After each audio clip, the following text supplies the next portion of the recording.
Gram బంగారం ధర పెరిగితే మార్కెట్లో కొనుగోలు చేసేవాళ్ళు మాత్రమే కాదు, అక్రమంగా తరలించే ముఠాలు కూడా అంతే వేగంగా కదులుతాయి.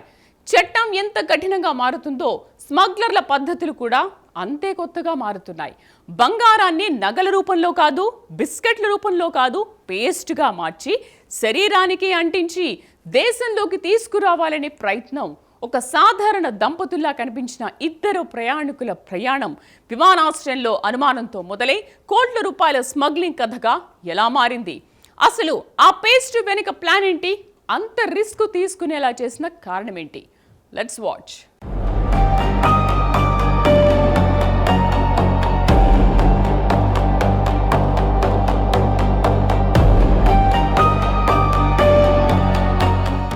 జూలై 13 కేరళలో కొచ్చిన్ అంతర్జాతీయ విమానాశ్రయం. విదేశాల నుంచి వచ్చిన ప్రయాణికులతో టెర్మినల్ రద్దీగా ఉంది. అబుదాబి నుంచి వచ్చిన విమానం కూడా అక్కడికి చేరుకుంది. అందులో పయనించిన ఒక యువ దంపతులు కూడా ఇతరులాగే బయటకెళ్లేందుకు సిద్ధమయ్యారు. కానీ వారి ప్రయాణం అక్కడితో ముగియలేదు. కస్టమ్స్ అధికారుల దృష్టి ఒక్కసారిగా వారి వైపు మళ్లింది. తనిఖీ ప్రారంభమైంది. మొదట సాధారణ ప్రశ్నలు, తరువాత లోతైన పరిశీలన. ప్రయాణ వివరాలు, కదలికలు, ప్రవర్తన అన్నీ గమనించిన అధికారులు చివరకు శరీర తనిఖీకి దిగారు. అక్కడే అసలు విషయం బయటపడింది. నడుము భాగంలో ప్రత్యేకంగా దాచిన పదార్థం కనిపించింది. మొదటది సాధారణ వస్తువులా కనిపించినా పరిశీలిస్తే అది బంగారం కలిగిన పేస్ట్గా తేలింది. స్మగ్లర్స్ ఎంచుకున్న ఈ పద్ధతి వెనుకున్న ప్రణాళిక చూసి అధికారులు కూడా ఆశ్చర్యపోయారు.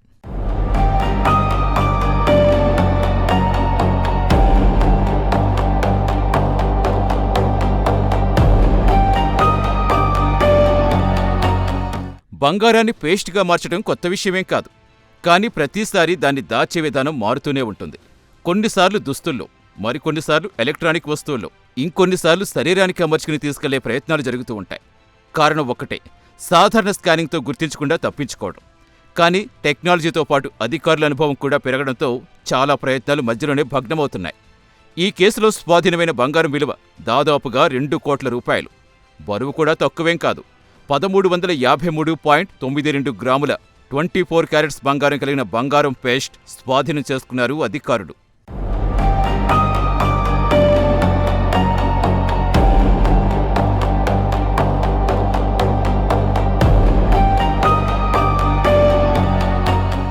దర్యాప్తు సంస్థలు చెబుతున్న వివరాల ప్రకారం అక్రమ బంగారం రవాణాలో క్యారియర్ల పాత్ర కీలకం.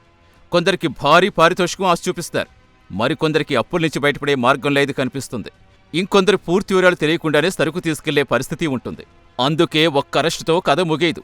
ఈ సరుకు ఎవరిచ్చారు, ఎక్కడందించాలి, అందుకున్నాక ఎక్కడికి తరలించాలి? ఈ ప్రశ్నలకు సమాధానాలు వెతుకుతారు. బంగారం స్మగ్లింగ్కు ప్రధాన కారణాల్లో ధరల వ్యత్యాసం కూడా ఒకటి. విదేశాల్లో కొనుగోలు చేసిన బంగారం చట్టబద్ధ పన్నులు చెల్లించకుండా దేశంలోకి తీసుకొస్తే భారీ లాభం వచ్చే అవకాశం ఉంటుంది.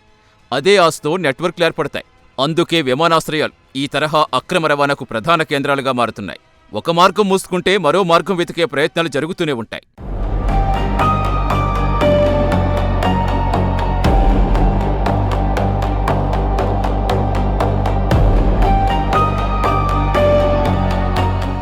ఈ కేసులో మరో ఆసక్తికర అంశం దంపతులు కలిసి ప్రయాణించటం. సాధారణంగా కుటుంబంతో ప్రయాణించే వారిపై అనుమానం తక్కువగా ఉంటుందని భావించే అవకాశం ఉంటుంది. అలాంటి మానసికతను ఉపయోగించుకునే ప్రయత్నాలు గతంలో కూడా వెలుగు చూశాయి. అయితే ప్రతి కేసును ఒకే కోణంలో చూడలేం. అందుకే అధికారులు ప్రతి ఆధారం విడివిడిగా పరిశీలిస్తున్నారు. ప్రస్తుతం దర్యాప్తు అధికారుల దృష్టి మొత్తం కమ్యూనికేషన్ నెట్వర్క్పై ఉంది. విదేశాల్లో ఎవరిని కలుస్తారు, ప్రయాణానికి ముందు ఎవరితో మాట్లాడారు, గమ్యస్థానంలో ఎవరిని సంప్రదించాల్సి ఉంది, ఆర్థిక లావాదేవీలు ఏమైనా జరిగాయా? ఇలాంటి అంశాలే కీలకంగా మారాయి. ఎందుకంటే ఒక క్యారియర్ పట్టుబడితే దాని వెనుక ఉన్న గొలుసును గుర్తించే అవకాశం ఉంటుంది.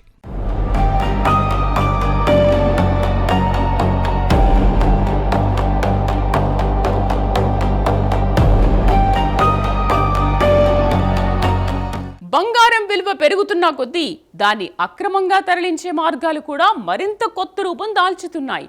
అయితే ఎంత తెలివిగా ప్రణాళికలు వేసినా చట్టం ముందు ప్రతి అడుగు చివరకు ఆధారాలుగానే మిగులుతుంది.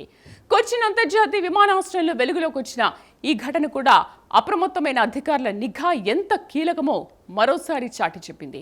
ఈ కేసులో అసలు స్మగ్లింగ్ నెట్వర్క్, దాని వెనుక ఉన్న వ్యక్తులు, అక్రమ రవాణా గొలుసు మొత్తం దర్యాప్తు పూర్తయ్యాకే పూర్తి స్థాయిలో వెలుగులోకి రానుంది.